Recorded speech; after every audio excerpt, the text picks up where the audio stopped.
Hello guys, this is going to be an experiential series where I read some of my Fearless Sleep Letters, which is a newsletter that I have been doing for I think around 3 years now, and there is a lot of content and a lot of people found it helpful, so I decided why not to turn them into an audio format so that some people can also listen to it.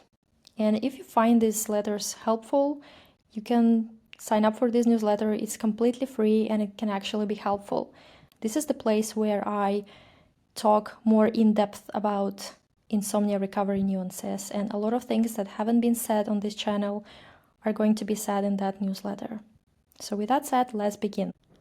The letter that I'm going to read today is called How to Work with Residual Anxious Thoughts and Feelings. It's really common that as our recovery goes on and we see the change, there still might be residual worries popping up from time to time. We usually take them as an obstacle to our recovery, and we think that we need to do something about them, only to find that we can make them go away. If that has been the case for you, this can help. Those residual bothersome thoughts aren't actually obstacles. Interestingly, it's not the thoughts themselves that are the problem. It's the belief that having these thoughts somehow slows down recovery or make it impossible. If only I could stop thinking and worrying about it, I would achieve recovery.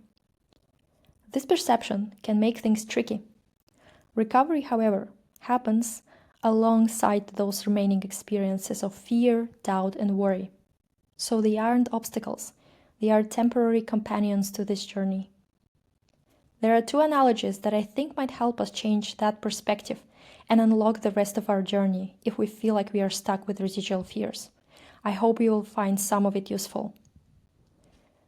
Analogy number 1, the echoes of a past battle. When we begin to disengage from the battle, the sounds of clashing swords and shouts may still linger in the distance, but they are not real threats anymore. They're just the lingering vibrations of what was once intense and consuming. Similarly, in recovery, these leftover anxious and fearful thoughts are simply the mind processing the after effects of the struggle, like an echo after a loud noise. And what we do with an echo? We just let it finish echoing. This perspective allows us to see these thoughts as part of a fading experience rather than obstacles to our progress.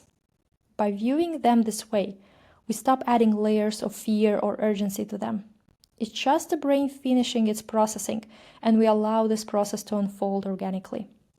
Analogy number 2, invitations to problem solve. Another helpful analogy is to see these residual thoughts as invitations from the brain to re-engage in the problem-solving game.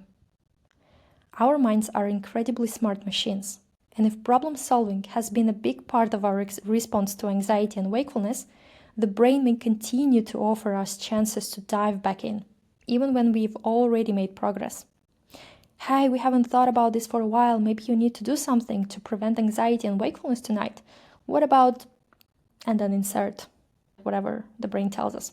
These invitations, in and of themselves, mean nothing. When we recognize such a thought as an invitation rather than a problem, we can make a conscious decision to accept or respectfully decline it.